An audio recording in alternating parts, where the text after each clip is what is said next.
Le bureau des plaintes de l'université, saison 1, épisode 3, Délit en slavistique. La bibliothèque universitaire est plongée dans une semi-obscurité ce lundi soir. Dehors, la bruine scintille dans les triangles jaunes découpés par la lueur des lampadaires sur le béton mouillé. À l'intérieur, l'unique source de lumière provient d'une table de lecture dissimulée par 3 parois en bois qui facilitent la concentration de ses utilisateurs.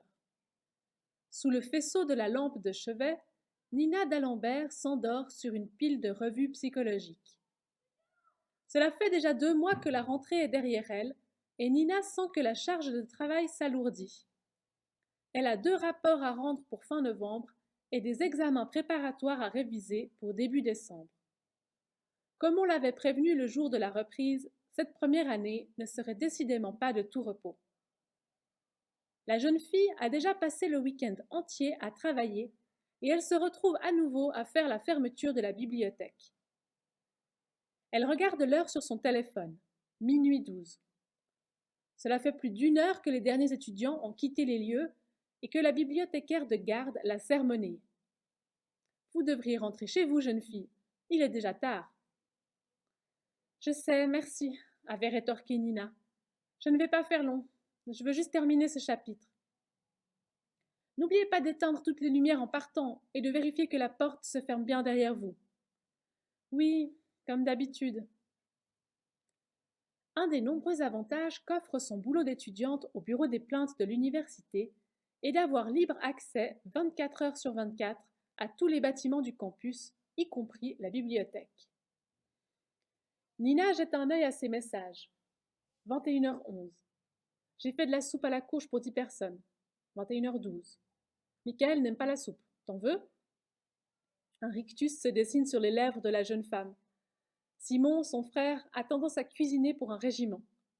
Heureusement, c'est un véritable cordon bleu, ce qui arrange bien Nina. 21h58. Alors? 22h07. Bon, je t'en laisse demain dans le frigo du bureau. 22h23. Bonne nuit, sister. 23h16. Ne travaille pas trop tard non plus. Elle décide de ne pas répondre, sinon son frère lui ferait la morale le lendemain en voyant qu'elle n'est toujours pas couchée à minuit passé. Nina s'apprête à ranger ses revues et à plier bagages lorsqu'un bruit sourd stoppe net ses mouvements. Elle tend l'oreille et se redresse pour observer la salle de travail. Les néons du plafond se sont éteints automatiquement à 23h et la jeune fille n'a pas eu le courage de se lever toutes les 15 minutes pour appuyer sur le bouton. Un froissement, cette fois, lui fait tourner la tête. Plus aucun doute, cela vient de l'intérieur de la bibliothèque, quelque part entre les rayonnages. Nina est comme pétrifiée. Si un employé était venu à cette heure tardive faire des recherches, elle aurait entendu le bip de sa carte magnétique dans le lecteur de l'entrée et il aurait volontairement allumé les lumières. Si un étudiant était resté travailler comme elle après la fermeture, la bibliothécaire l'aurait averti. Le service de nettoyage passe entre 6 et 7 heures le matin. Le service de livraison, pas avant 10 heures. Toutes les options volettent dans le cerveau de la jeune fille, toutes aussi invraisemblables les unes que les autres. Mais alors, d'où viennent ces bruits? Dans un réflexe, Nina agrippe son portable et éteint la lampe de bureau. Dès lors, c'est le noir complet dans la bibliothèque. À sa droite, la fine pluie continue de tapoter les vitres. Nina quitte sa cachette et fait quelques pas discrets en direction de la sortie. Devant elle, une enfilade de tables de travail, de chaises, de corbeilles à papier, autant d'obstacles à franchir. C'est alors que des flashs attirent l'attention de son œil gauche. La jeune femme se plie sur ses genoux pour éviter que sa silhouette ne se découpe sur les fenêtres. À 4 pattes, elle décide d'avancer prudemment vers les rayons qui occupent toute la partie gauche de la pièce. Des chuchotements se rapprochent de sa position. Elle se recroqueville dans un coin. Même en retenant sa respiration, Nina n'arrive pas à distinguer ce que les voix disent. Mais elle confirme qu'au moins 2 personnes se sont introduites dans la bibliothèque. Une lampe torche balaie le sol à quelques mètres derrière elle. Nina fixe les ouvrages sur le rayon le plus bas qui lui fait face. Joyce Carol Oates, George Orwell, Edgar Allan Poe. Elle en déduit qu'elle se trouve dans la section littérature anglophone, à peu près à mi-chemin de la sortie, si ses souvenirs sont bons. Alors il ne lui resterait plus qu'à passer la porte coulissante à l'aide de son badge. Impossible d'y arriver sans se faire remarquer. Elle n'a plus qu'à attendre en silence qu'il s'en aille, et elle pourra faire de même. Les individus semblent s'être arrêtés 2 rayonnages plus loin dans son dos. Nina se redresse lentement et retire un ouvrage du rayon pour se dégager une vue. 2 personnages encapuchonnés sont agenouillés près du sol et font glisser leurs doigts sur les étiquettes des livres, comme le ferait n'importe quel étudiant à la recherche d'un livre précis. « Ça y est, je l'ai !» murmure celui de droite en extirpant une couverture noire. « Parfait, on se casse !» se presse le second. Tout à coup, l'écran de téléphone que Nina a posé par terre s'allume, affichant un réveil. La jeune fille le saisit et presse le bouton d'arrêt tout en fourrant l'appareil dans sa poche de veste. Par sécurité, elle l'avait enclenché au cas où elle s'endormirait pendant son travail. Une faible petite musique a tout de même eu le temps de chouiner, attirant le faisceau de la lampe torche dans sa direction. Avec l'agilité d'un ninja super entraîné, Nina se glisse sous une table de travail et tire doucement la chaise pour dissimuler sa présence. 2 jeux de jambes passent à quelques centimètres d'elle, puis s'arrêtent. Je suis sûre d'avoir entendu une musique. Laisse tomber, on y va, insiste-t-on. Nina attend encore une bonne dizaine de minutes après leur départ pour s'assurer qu'elle peut sortir sans crainte de sa cachette. Ses genoux s'entrechoquent jusqu'à la porte coulissante qu'elle passe en courant sans se retourner. Heureusement, elle n'a que quelques pas à faire pour atteindre la résidence Elsa Cameron et retrouver la sécurité de sa petite chambre d'étudiante. Derrière elle, elle ferme le verrou à double tour. Sa respiration est courte et un filet de sueur coule dans son dos. Elle n'a ni le courage ni le cran de ressortir prendre une douche dans la salle de bain commune. Elle s'affale sur son lit et sombre gentiment dans un sommeil comateux.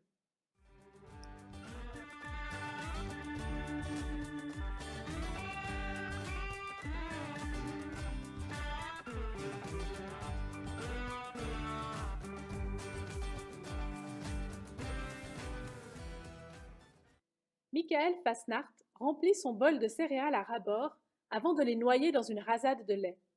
Cela crunch, craque, crisse tellement sous ses dents qu'il n'entend pas Simon entrer dans la pièce. « Mick !»« Hein ?» mâchonne-t-il la bouche pleine. « T'aurais pu me réveiller. C'est déjà 8h30 et j'ai cours dans 15 minutes. »« Et comment je suis censée savoir ton horaire ? » ?»« Parce qu'il est épinglé sur notre tableau d'affichage dans le couloir, tiens. » Simon ouvre le frigo pour prendre une poire et une bouteille d'eau. Il se frotte les yeux, encore à moitié endormi. « Bon, je file. À cet après-midi. »« On a un tableau d'affichage ?» s'interroge Michael. Simon rejoint le campus à grandes enjambées. Le soleil qui se lève contre la façade est de l'Union laisse filtrer un pâle halo derrière une barrière de nuages. Le jeune homme jette un œil à sa montre. 8h43. Son cours de cryptographie et sécurité commence dans 2 minutes. Il coupe à droite et se met à trottiner en passant devant la résidence pour garçons John Cameron. Le département des sciences informatiques se situe tout au nord du site, dans un complexe récent fait de verre et de métal qui contraste grandement avec les anciens bâtiments en briques orangées. Construit en réponse au nombre grandissant d'inscriptions, on y trouve tout l'équipement high-tech nécessaire à la formation des futurs informaticiens, programmeurs, concepteurs et autres analystes. Son professeur est sur le point de refermer la porte de la salle lorsque Simon débouche dans le couloir. « Juste à l'heure, monsieur d'Alembert, » lui fait-il remarquer. « Excusez-moi, panne de réveil, » s'essouffle Simon. La cinquantaine d'étudiants présents dans la salle ont pour la plupart déjà installé leur ordinateur et pianotent sur leur smartphone. Simon trouve une place libre au premier rang, à côté d'une fille aux cheveux décolorés, et s'installe rapidement. Alors que le professeur rejoint l'estrade au milieu d'un enchevêtrement d'appareils, d'écrans et de câbles de toute taille, Simon parcourt ses messages. Un, en particulier, retient son attention. Il vient de Nina. 7h43. J'ai été témoin d'un vol à la bibliothèque hier après minuit. 2 gars sont entrés par effraction. Je n'ai pas vu leur visage, mais je vais aller prévenir la bibliothèque dès l'ouverture. Rejoins-moi dès que tu vois ce message. Une vague de chaleur enflamme soudainement la poitrine de Simon. L'idée d'imaginer sa petite sœur seule la nuit dans une bibliothèque avec 2 cambrioleurs lui donne la nausée. Il relit plusieurs fois le message, ne sachant que faire. Finalement, incapable de fixer autre chose que l'écran de son téléphone, il remballe ses affaires et sort de l'auditoire en prétextant une urgence familiale à mi-voix. Traversant le campus en sens inverse pour rejoindre la bibliothèque qui se trouve dans l'aile sud de l'Union, Simon note intérieurement qu'il faudra qu'il passe s'excuser auprès de son professeur et qu'il rattrape le contenu de ce cours.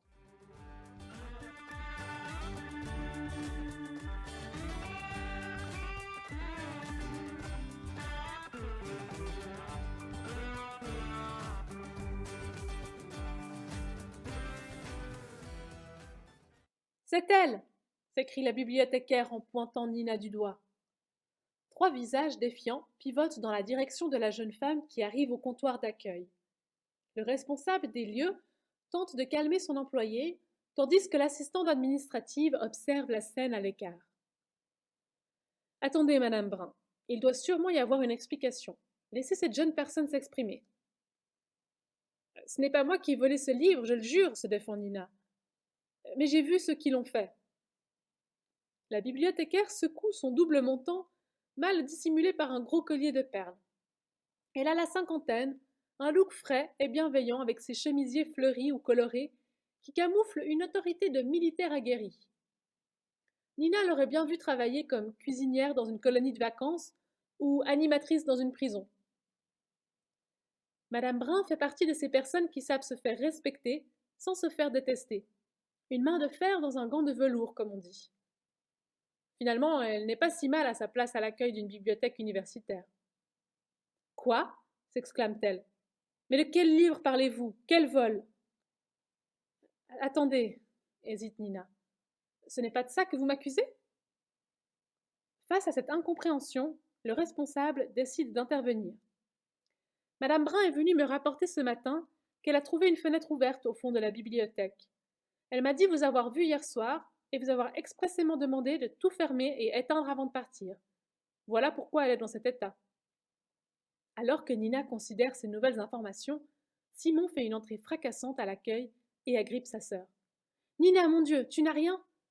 Qu'est-ce qui s'est passé? Pourquoi tu ne m'as pas appelé hier soir? Ça va, ça va. J'ai eu peur sur le moment, mais je n'ai rien.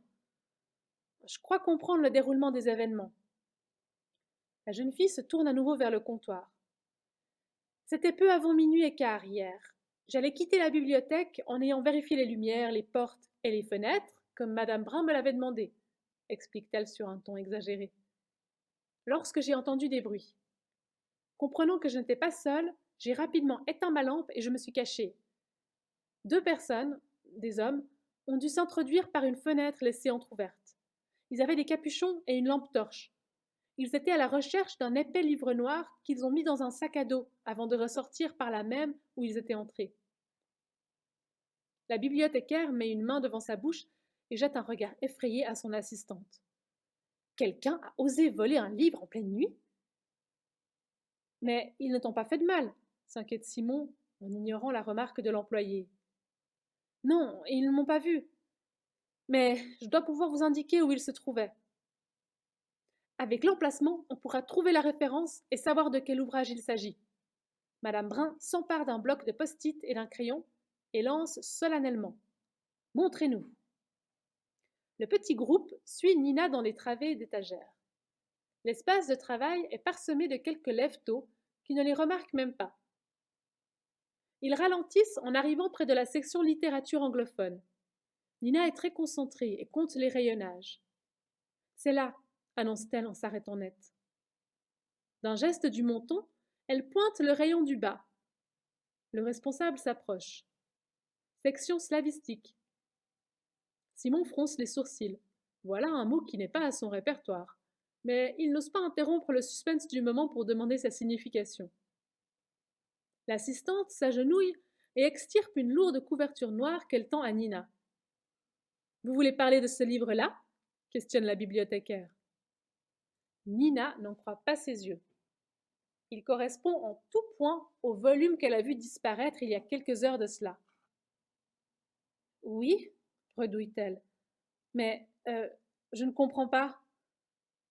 J'avoue que moi non plus, raille le responsable. L'assistante note tout de même les cotes et part vérifier s'il manque un exemplaire. Nina soupèse le livre, l'air songeur, le feuillette, examine son épaisse couverture. Avec ses caractères cyrilliques dorés, il n'y a pas de doute, c'est celui-ci. Je confirme, il ne manque rien, certifie l'assistante. Madame Brun soupire de soulagement. Tant mieux. Alors si ça ne vous dérange pas, je vais retourner à mon comptoir. Le responsable lui emboîte le pas. Elle aurait inventé cette histoire pour couvrir l'erreur de la fenêtre ouverte, chuchote-t-il. La bibliothécaire lève les bras au ciel. Nina secoue la tête. Je suis pourtant tellement sûre. Simon pose une main sur l'épaule de sa sœur.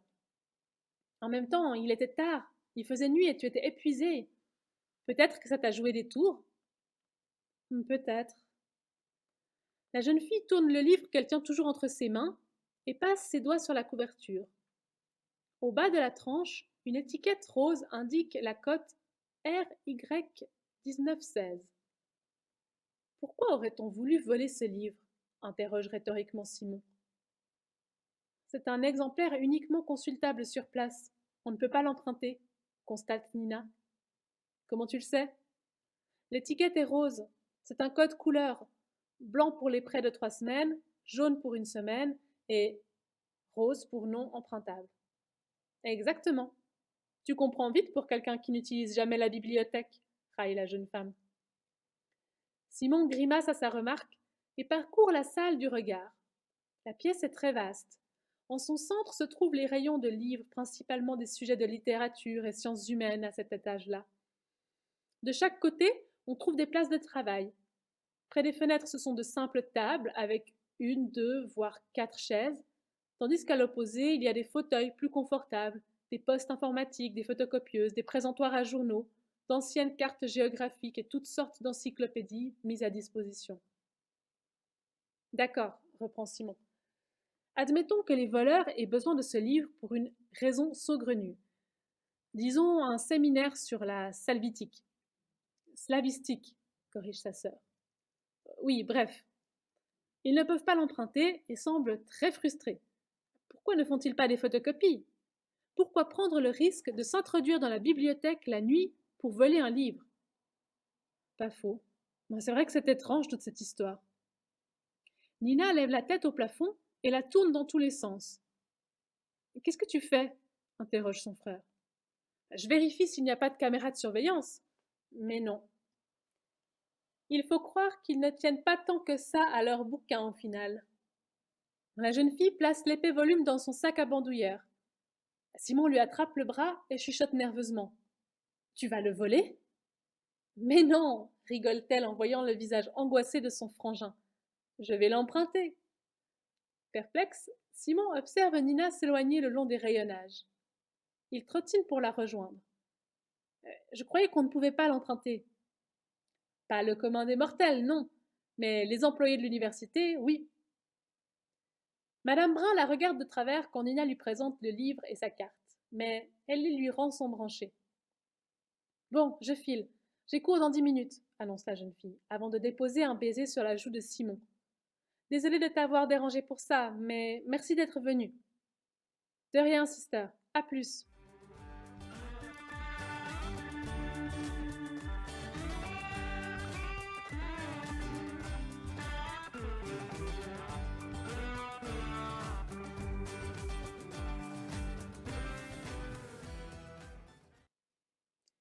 Les cours de psychologie que suit Nina ont lieu dans un bâtiment en béton au sud du campus. Il y fait sombre en plein jour, froid en hiver et chaud en été, et cela sent fort leur enfermer toute l'année. L'auditoire S415 est en forme d'entonnoir dans lequel on pénètre par le haut.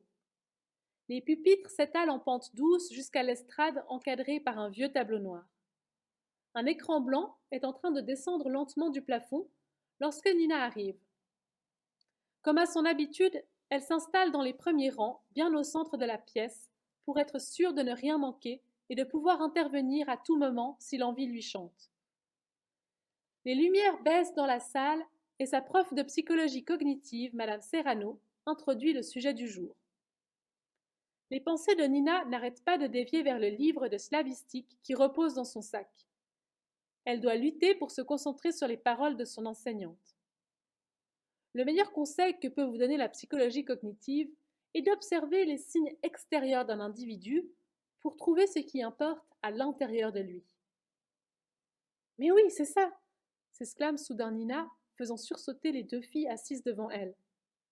Celle-ci et Madame Serrano jugent son interruption de regard réprobateur, mais la prof termine tout de même son analyse d'un cas psychopathologique. Si ce jeune homme a agi ainsi à ce moment donné de sa vie, c'est parce qu'il a été conditionné toute son enfance à reproduire des schémas qui l'ont amené à ses actes des années plus tard, explique-t-elle. Tous nos signes extérieurs sont dictés par notre moi intérieur. Les étudiants commencent à se lever et à quitter l'auditoire. Et Nina joue des coudes pour être dans les premiers à arriver vers la sortie. Elle court presque jusqu'à sa chambre et renverse le contenu de son sac sur son lit. Elle balaie le tout d'un revers de la main pour se dégager une place et s'assoit en tailleur, le livre de slavistique sur les chevilles. Nina sent qu'elle se rapproche de la solution à cette énigme. Elle feuillette les pages, 623, 27 chapitres et une table des matières. Impossible d'en comprendre une ligne avec les caractères cyrilliques, mais elle relève tout de même les noms des 5 co-auteurs. Le contenu lui paraît scientifique car il y a plusieurs tableaux et graphiques ornant le texte. Aucune note dans la marge, aucun mot souligné, pas de post-it oublié volontairement ou non entre les pages. L'important, ce n'est pas son contenu littéraire ou scientifique, puisqu'il est illisible à toute personne incapable de lire du cyrillique, mais c'est son aspect extérieur, récite-t-elle pour elle-même. Elle passe 2 doigts le long de la tranche du livre, sachant très bien qu'elle est sur la bonne piste. C'est très léger, presque invisible à l'œil nu pour qui ne sait pas où regarder.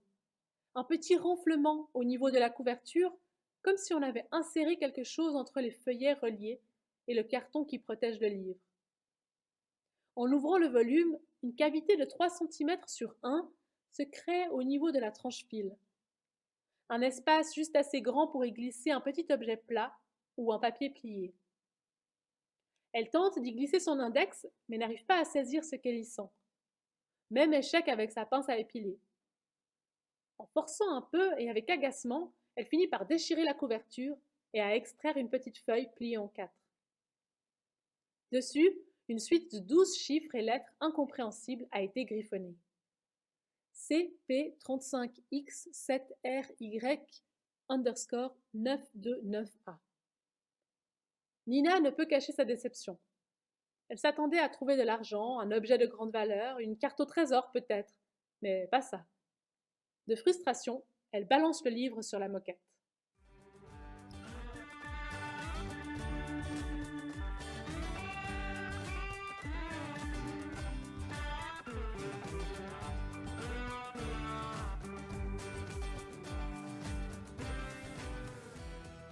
Le bureau des plaintes de l'université est bien occupé cet après-midi-là de novembre. Nina écoute depuis une demi-heure les pleurnicheries de 2 garçons de première année qui se plaignent de tapages nocturnes répétés à la résidence John Cameron. Elle hoche la tête à intervalles réguliers tout en fixant le cadran de l'horloge à balancier qui oscille à côté de la porte vitrée de l'entrée. Simon, quant à lui, consulte les photos d'identité des étudiants sur son ordinateur afin de retrouver un possible voyeur repéré dans les douches des filles. Vous me dites quand vous reconnaissez un visage, ordonne-t-il aux 2 demoiselles assises à son bureau avec lui. Les visages répertoriés dans le système à partir des cartes d'étudiants défilent de haut en bas. Lui, s'exclame celle de gauche.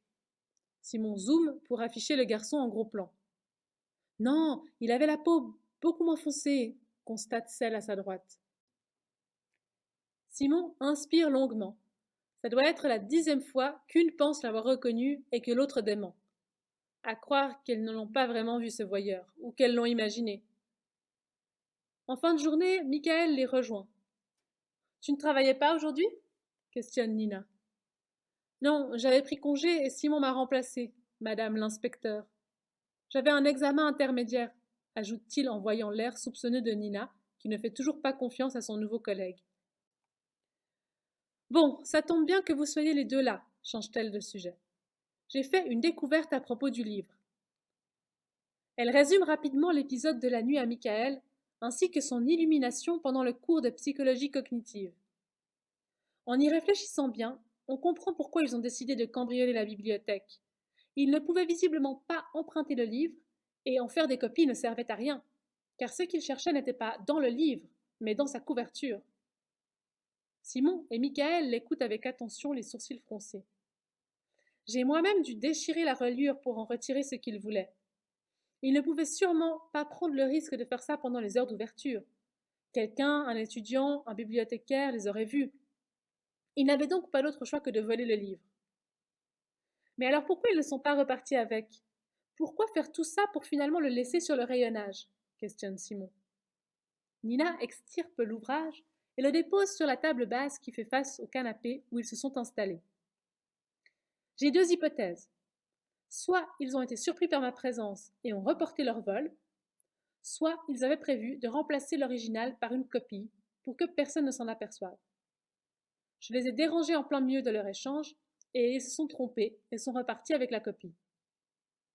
C'est tordu, commente Michael en examinant le livre dont la coiffe est déchirée à l'angle, laissant apparaître les cahiers assemblés au dos. Peut-être, mais ce n'est pas ce qui importe. Qu'as-tu découvert à l'intérieur? Demande Simon. Un bout de papier avec une sorte de code fait de lettres et de chiffres. Alliant la parole au geste, elle leur tend le dit papier, mais Michael ne quitte pas le bouquin des yeux. C'est la première fois qu'il voit un livre, quoi, chuchote Nina à Simon en ricanant. Ha ha, ironise Michael. Je sais que tu n'as pas souvent l'occasion d'en avoir entre les mains, renchérit-elle moqueuse. Mais comme je le disais, ce qui compte, ce n'est pas le contenant, mais le contenu. Tu peux te moquer, rétorque le jeune homme. En attendant, dans ce cas précis, le contenant est tout aussi important. En effet, j'ai déjà vu ce livre, et je pense même savoir qui a placé ce bout de papier à l'intérieur. Michael s'interrompt pour laisser le suspense planer au-dessus d'eux, et Nina finit par craquer la première. Quoi? Qui ça? Je l'ai trouvé juste là, pointe-t-il en direction de son bureau. Quand j'ai repris la place, il était parmi d'autres affaires de Gabriel. J'ai d'abord tout mis dans un carton qui a traîné dans une armoire pendant presque un mois. Puis, il y a 2 ou 3 semaines, j'ai tout vidé et je l'ai ramené à la bibliothèque. Simon et Nina le regardent bouche bée. Ils comprennent alors que Gabriel Godette, qui a quitté le bureau dans la précipitation de son renvoi et de son arrestation, n'a jamais pu récupérer ses affaires et le livre de slavistique dans lequel était caché le message. Ce code est peut-être en lien avec Royalty, suggère Simon. Si c'est le cas, il faudrait en parler à l'inspecteur qui s'est chargé de l'affaire. Comment il s'appelle déjà? Ah, celui qui a un nom bizarre, questionne Michael. Oui, Hippolyte de Calbert-Maton, confirme Simon. Nina baisse les yeux sur sa montre. Malgré le ciel qui s'assombrit dehors, il n'est que 18h15. Ce n'est pas tard, je vais l'appeler maintenant. Ok, moi je bosse au Croc ce soir, donc vous passez là-bas pour me donner des nouvelles? Ouais, je vais acheter à manger et on t'y retrouve tout à l'heure. Les 3 collègues se séparent. Michael traverse la cour intérieure pour rejoindre son second lieu de travail de l'autre côté de l'Union. Simon part en direction du supermarché du centre-ville et Nina reste seule au bureau des plaintes. Elle parcourt le répertoire de son téléphone portable à la recherche du numéro du policier qu'ils avaient rencontré quelques semaines auparavant.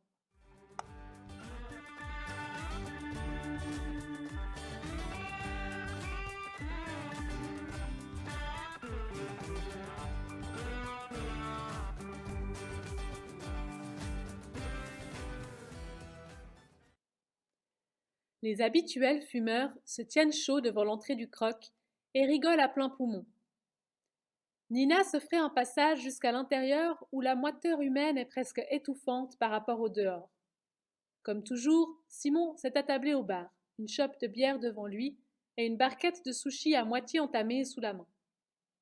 Nina le rejoint et attend que Michael ait terminé de servir une table pour leur raconter son coup de fil à l'inspecteur. Il trouve ma théorie un peu tirée par les cheveux et dit qu'on manque de faits concrets. Comment relier Gabriel au message, le message aux cambrioleurs et les cambrioleurs à Royalty? Il a raison, confirme Michael. Mais Nina l'ignore et continue en citant Hippolyte de Calbert-Maton. Je ne peux pas arrêter des individus dont on ne connaît pas l'identité pour un crime dont on n'a pas la preuve qu'il ait été commis. J'ai tout essayé pour le convaincre, mais c'était perdu d'avance. C'est n'importe quoi, s'emporte Simon. Et si les malfaiteurs apprennent que c'est toi qui as le message et qu'ils tentent de le récupérer, qu'est-ce qu'on fait? On pourrait en parler au professeur Tavernier, propose sa sœur sans conviction en glissant un maquis au saumon sous son palais. Qui? Charrie Michael. Le responsable qu'on ne voit jamais et qui est juste bon à nous écrire un mail pour nous dire de nous débrouiller tout seul? Le frère et la sœur sourient à cette description trop réelle de leur patron. Mais Michael ne se laisse pas abattre. Non, ce n'est pas parce que la police ne veut pas nous aider qu'on ne peut rien faire de notre côté. D'ailleurs, j'ai une petite idée.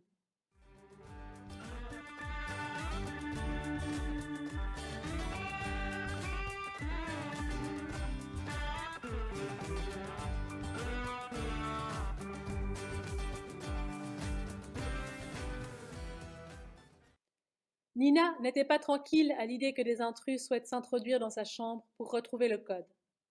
Le livre et son message n'avaient pas quitté son sac, qui, lui, n'avait pas échappé une seule seconde à la vigilance de sa propriétaire. Mais cela ne pouvait pas durer ainsi toute l'année. Vivre dans l'angoisse et l'incertitude d'une intrusion dans sa sphère privée n'est pas supportable à long terme. Et une inattention est vite arrivée. Il est passé 21 heures quand Nina sort de sa chambre avec sa serviette et sa trousse de toilette. La salle de bain commune aux étudiantes de l'étage est à l'autre bout du couloir, pile en face de la cuisine. Elle n'en a que pour une petite dizaine de minutes, juste le temps de se laver les dents, de se démaquiller et de se rafraîchir. Elle ne va quand même pas prendre ce satané bouquin jusque sur les toilettes ou dans son bain. À peine les lumières automatiques du couloir éteintes, que se dessinent deux ombres dans le clair de lune projeté au travers des fenêtres de la cage d'escalier. Tapie dans l'ombre, elle longe les portes à pas de loup jusqu'à la numéro 106. Après un regard à gauche et à droite pour s'assurer que personne n'est dans le couloir à ce moment-là, elles disparaissent dans l'embrasure.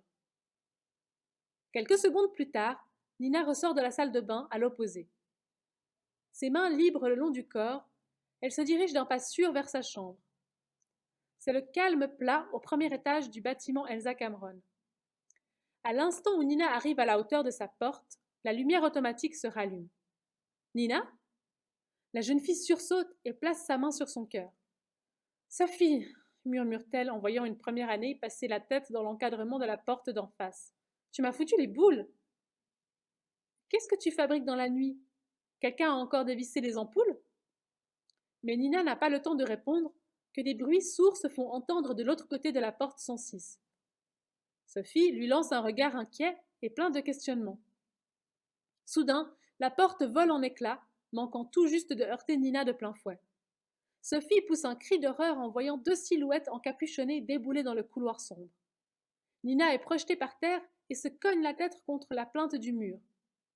Paniquée, Sophie s'agenouille près d'elle et a déjà eu le réflexe de composer le numéro de la police. Allô? Oui, bonsoir. Il y a eu une agression à la résidence Elsa Cameron sur le campus. Deux gars se sont introduits dans la chambre. 106. Venez vite, s'il vous plaît. Non, marmonne Nina. Pas la police. Avec beaucoup d'efforts, elle se redresse sur ses pieds et, la main derrière son crâne, elle atteint son palier. À l'intérieur, c'est le bazar. Son matelas est retourné contre le mur, les tiroirs de sa commode vidés par terre, un rideau pendouille à la fenêtre. On dirait qu'un dinosaure s'est retrouvé piégé dans la chambre et a tout dévasté. Mais le plus surprenant vient de Simon et Michael, agenouillés au milieu de la petite pièce. Le premier en train de vider ses tripes sur le tapis, le second, une main ensanglantée sur son nez. On les a pas eus, baragouine Michael en saisissant un mouchoir.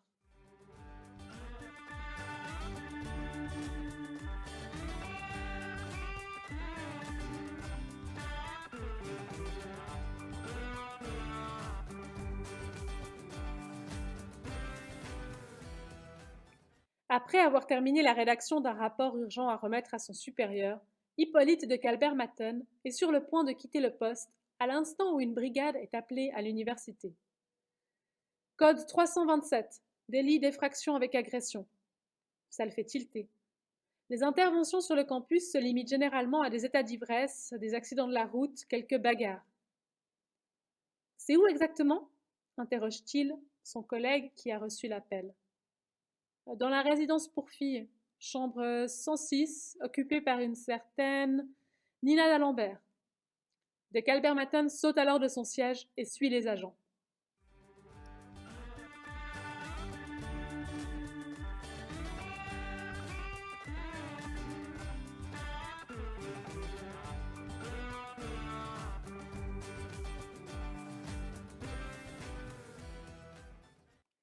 Nina reconnaît tout de suite la silhouette musclée qui déboule dans le couloir de son étage. L'inspecteur de Calbert-Matten doit presque se courber pour passer le chambranle. Sous son manteau de laine bleu marine, il porte une chemise blanche un peu trop ajustée et glissée dans un pantalon de costume noir. Il pose un regard fusillant sur les trois camarades en constatant leur état déplorable. N'avez-vous pas fini d'attirer les ennuis, mademoiselle d'Alembert raille-t-il en guise de salutation. Apparemment, il faut ça pour que vous daigniez vous déplacer, rétorque Michael. La mâchoire de Calbert-Matten se crispe, mais il ne souhaite pas entrer en confrontation avec l'étudiant. Ce combat n'en vaut pas la peine. Un agent est déjà en train d'interroger Sophie et un autre inspecte les lieux. Alors vous allez me dire que c'est encore un coup de royalty? Bien sûr que c'est eux, s'énerve Michael.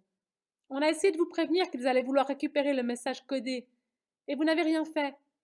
Alors on leur a tendu un piège, en publiant une petite annonce, disant que Nina avait trouvé un papier dans un livre de slavistique, et on a attendu qu'ils se pointent. Et apparemment ils ne vous ont pas manqué. Bon, faites-moi voir ce fameux code. Nina sort le morceau de papier de sa poche de jeans et le tend aux policiers. Tous retiennent leur souffle. Un mélange de chiffres, lettres et signes, commente-t-il. On dirait un mot de passe. Simon, qui a remis le matelas en place, s'est assis sur le lit, la tête dans les mains. Bref, cette histoire va un peu trop loin si vous voulez mon avis. Je vais me charger d'interroger Gabriel à propos de ce code. Nina soupire de soulagement. Et pour ma sœur, vous allez la protéger s'enquiert Simon. Je crois que tout le campus est maintenant au courant que la police est sur l'affaire. Mais on fera savoir que c'est dorénavant nous qui sommes en possession du message qu'ils recherchent. Ils ne vont plus vous embêter. L'un des deux agents intervient. Les dépositions des témoins n'ont rien donné, explique-t-il à son supérieur. Ils n'ont pas vu grand-chose. Juste deux silhouettes masculines de taille moyenne. Il n'y a pas d'identification possible. De Calbert-Matten se gratte la nuque et repart en direction du couloir. Les trois comparses sur les talons. Dans l'embrasure de la porte, il fait volte-face et Michael doit se pencher en arrière pour ne pas lui rentrer dedans. Vous trois, menace-t-il en les pointant de l'index. Fini les élans héroïques et les prises de risques. Nina, Simon et Michael hochent la tête comme des enfants qui viennent d'essuyer une grosse remontrance.